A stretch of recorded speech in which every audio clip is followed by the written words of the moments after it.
నమస్కారం అండి. ఈరోజు మీకు ఒక ప్రత్యేకమైన వ్యక్తి గురించి చెప్దాం అనుకుంటున్నాను. మా వద్దకు శంకరయ్య అని ఒక 82 ఏళ్ల పెద్దాయన ఒక 3 మంత్స్ ముందు పడి వచ్చారు.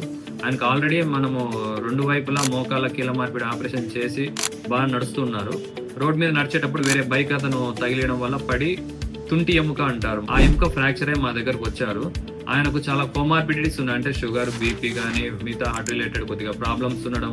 ఇవన్నీ కొద్దిగా రిస్క్ కేసే అన్నమాట.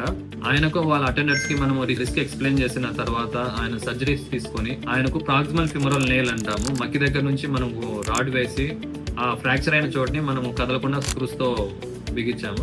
దానివల్ల ఆయనకు వెంటనే పెయిన్ తగ్గడం గానీ, నెక్స్ట్ నుంచి ఆయన కూర్చొని తినడము, బెడ్ సైడ్ తిరగడము, కొద్దిగా వాకర్‌లో ఒక కాలు మీద నడవడం ఇలా చేస్తున్నాడు. ఇప్పుడు 3 మంత్స్‌కి ఏమైందంటే ఆయన బాగా ఆయనంతట ఆయన స్టిక్ పట్టుకొని ఆయన పనులు ఆయన చేసుకుంటున్నాడు, నడుస్తున్నారు ఇబ్బంది లేకుండా.